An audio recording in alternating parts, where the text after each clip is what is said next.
Hi friends, this is Lisa from Trails Edge Astrology, and I thought it might be fun today to do a quick tarot reading.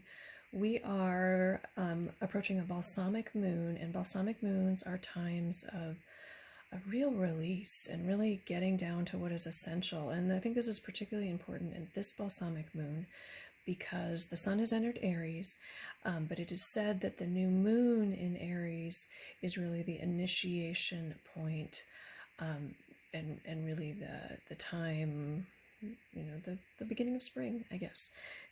Our own personal spring, I guess is a way to say it. So I thought it would be fun to just look at what the universe has to say about what we might do. And today we are reading from the Tarot of Mystical Moments, which is my go-to tarot deck. Love this deck. And we're going to look at a card for what no longer serves us, a card for what we can do to release the energy, and then a card for the resources we have available to live into that space.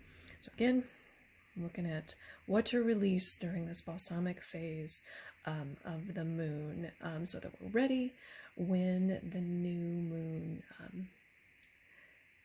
moon begins on April 1st. So, oh, interesting. So this is the energy that no longer serves us, and we got the Six of Swords reversed. I don't typically shuffle reversals into my deck, so this is interesting that this came up reversed. Sometimes that's what's meant to happen. So the Six of Swords is about despair. You see she's on this dark cloud, and she's, clearly not joyful, not happy.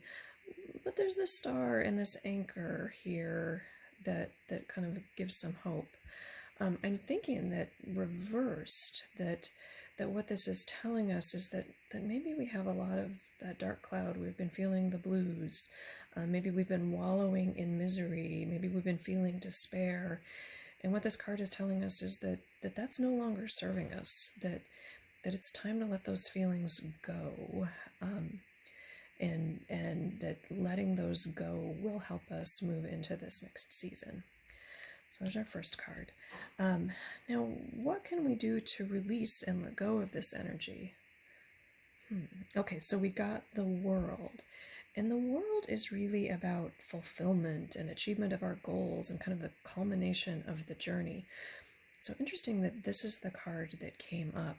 So what I'm thinking is that what this reading is telling us is that we've been feeling despair, we've been feeling lost, and that it's time to let those feelings go. And the way to do that is maybe not to focus on this material fulfillment or this attainment of goals. Maybe it's time to think about things a little bit differently. Maybe it's time to feel into your intuition in ways that you haven't previously let yourself feel into it.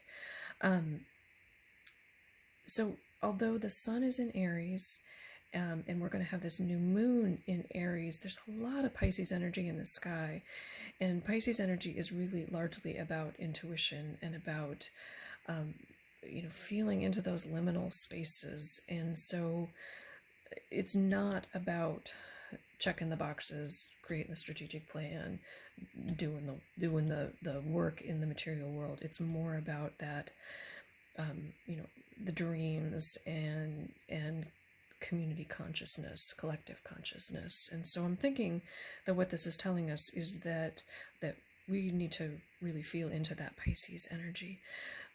This is also interesting because on April 12th, Jupiter and Neptune come together in Pisces, and Jupiter is our planet of expansion and good luck and growth and all of those kind of wonderful opportunities. And Neptune is about dreams and transcendence, and so when they come together, that's really a magical time. I mean, it has the potential to be a personal renaissance of sorts for many of us. But what I'm thinking this card is saying is that we need to let go of some of those material attachments in order to really understand and gain maximum value from that time.